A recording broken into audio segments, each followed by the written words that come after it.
Welcome back to the channel, everyone. Up in the gear loft. Up in the gear loft.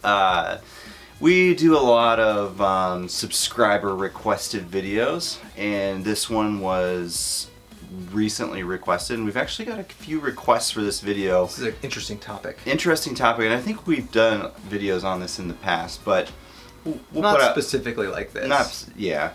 So the question was, what gear do you have that you've not changed out? So Andy and I have been backpacking for a long time, so as you can imagine, like, we swap out gear a lot. Yeah, I mean, we want some new cool stuff. Yeah, and some like, technology's changing. Yeah, and like, you know, we switched from tent to hammock, and we've gotten into ultralight stuff. So like, we have swapped out a lot of stuff over the past 10 to 15 years. Yeah, and it definitely shows. It definitely shows in the piles that we have. Yeah.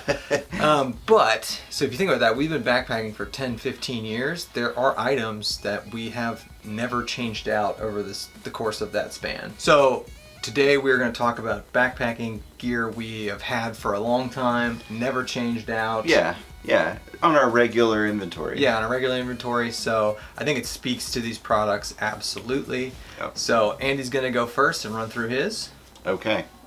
So first item that I've been using regularly and haven't swapped out. This is the Dutchware. Is it Argon? The Argon pillow. Yeah, the Argon pillow. Got this because it was a little bit smaller, works a little bit better in the hammock. Use it all the time. Haven't even thought about changing this out. I flip between that and a Sea to Summit pillow. Sometimes I like a little bit more fluff than that, but that's why this is not on my list. Yeah, no, this does the job great. Next, I've had this. I don't want to call it. You have had that for so long. Yeah. It's probably time to change that out. Yeah, this is just a North Face, like a North Face Anorak rain jacket. I've had this thing. You've had that for 15 years. I've had this thing forever. It's super light though. It is super light. It's competitive in the weights of like the most like the newest and greatest ultralight rain jacket. It's a wind jacket though, right? No, it's a rain jacket. Is it still waterproof? It is still waterproof. And I'm like kind of hoping like one of these days I take it out in the rain and it like soaks through and I'm like, ah. Yeah, I think it's time. No, it's not. It's not. It keeps working. No, that's good. That's sweet. And I will say though, I did do a Nick Wax solution on it this season. Oh, okay. And to kind of revamp it. But I'm like, it's so basic. It works. I mean, do I want something that like zips up and maybe a little cooler and newer? Yeah, I kind of do. But the thing just works, and so I don't have any problem with it. It's impressive. And it's light, yeah. A lot of these items are clothes. Yeah. Spoiler alert. Yeah, that's kind of interesting. It is interesting if you think about that. Yeah. What do you got next? All right, next is my puffy jacket. Yeah, you've had that for a while. I've had this for a long time. This is just a Montbell down sweater. I don't even think that they produce this one anymore. It's a down pullover. I don't think they do. It's not a pullover. Oh, it's a full zip? It's a cardigan. Thanks for asking. Yeah, you have that. I thought that was a 3/4 zip. Yeah, that thing's nice. Yeah. I don't know if they make that anymore. I don't believe they make this anymore. So old. Yeah. I am gonna get a warmer puffy for the winter though. But I've had this thing forever. I think it weighs like 6 ounces, so it's great. Nice. Yeah. And then really the only piece of actual I shouldn't say that. Now I have 2 pieces of gear that I haven't changed out. One is my cook kit. Like non-clothing gear is what you're talking about. Yeah, sorry. This is my Trail Designs Caldera cone setup with the keg F keg? The Foster's can. Yeah. You have had that for a long time. Yeah, I have made some modifications to it, as in like when you buy a Caldera cone, it comes with like these 2 plastic cups that screw together. I only use one of those, and then I do use a Zelf modified Starlight stove for it. But I've been using this thing long time. It's great. It's light. It's really efficient. I just never felt the need to change it. Yeah, we take like canister stoves every once in a while. We'll take skillets, but in general, this is my go-to cook kit. It's been around for a long time. It's in a Z-Pack stuff sack. still screwing around with grabbing it by the side, the tissue. Yeah. Kevin always makes fun of me because like there's no nice way to like grab the hot. Way to deal with that. I just use my like bandana or gloves or something. Dude, the thing just works. Yeah. And then lastly,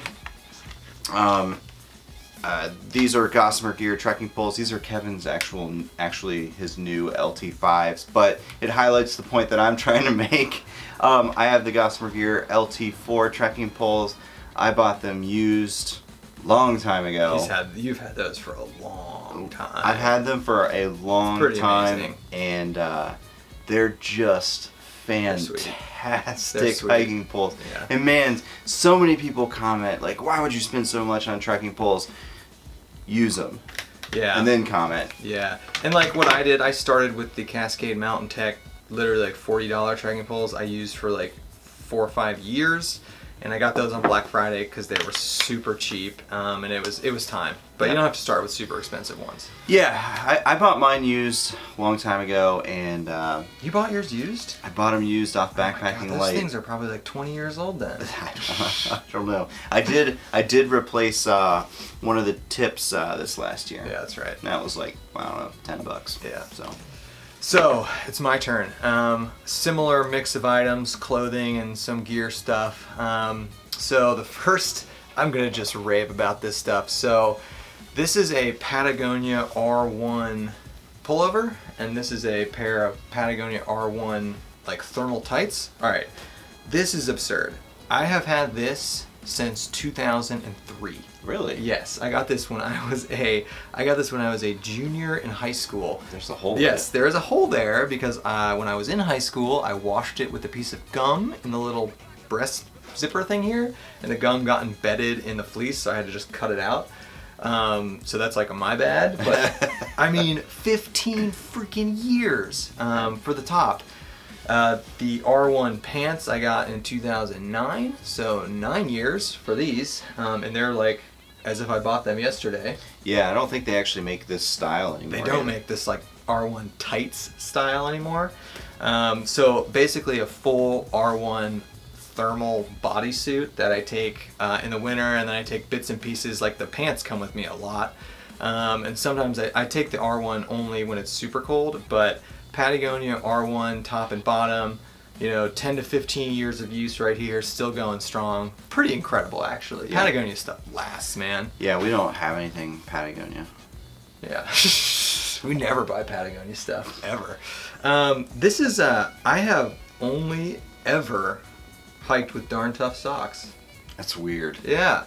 So I got a pair of Darn Toughs here. Andy and I vastly prefer the Darn Toughs. I've actually started trail running in them. They have the right amount of cushion, and they're warm, and there's a lifetime warranty on them, and we've had Smart Wools. We've tried Smart Wools in the past. I've used a lot of Smart Wools, but they just wear through. They wear through really quickly. I'd say that Smart Wools are more comfortable to lounge around in. So I have a pair of sleeping socks that are Smart Wools, but they've never held up to the hiking abuse that we've done. Yeah, and there's definitely something interesting about the Darn Toughs. They get kind of grody. They get dirty. They get dirty, and they kind of they become crusty. Yeah, they get super gross. But even when they're gross and crusty, they're still good. They still work great, and they don't wear out. They don't wear out, and if they do, you can just send them back and get a new pair for free. So, I mean, these are so popular in the hiking community. We just sound like a broken record, but always been a hiking in Darn Tough socks, and always will. Like Andy. And I thought I would change this out so many occasions. This is my puffy. This is a Mountain Hardwear Ghost Whisper jacket. This is super popular too. I'm not gonna lie, I got this a long time ago. I honestly don't even remember when I got it. I got it from Moose Jaw, on sale, right? On sale. I don't even know. I don't remember when. A long time ago, and I started using it, and it's really good for the size and the warmth. It is, and I got it on sale. Never pay full price for this thing. It's fragile, so I thought I've got pieces of duct tape on many points of it, but I haven't changed it out yet. And I thought I gave it a little rip the second year I had it, and I'm like, oh, I'm getting rid of this thing. But for the packability and the weight, I mean, you can't beat it. I mean, Montbell makes some good jackets, but this is like 7 ounces, and you can wear this thing into the probably 40s. You know, it's not a winter, for me, it's not a winter down jacket. Yeah. But I've had this thing, I don't even know, at least 7 or 8 years probably. I don't know. I've had it forever. I keep thinking I'm gonna switch it out, but I never do. So I'm just gonna wear this thing into the ground. So down jackets seem to be, we've done well with them. Yeah, just because we don't use them very often, and they stay in the pack, and then. Yeah, like I don't use mine. I only use mine for backpacking. So. Right, that's what I mean.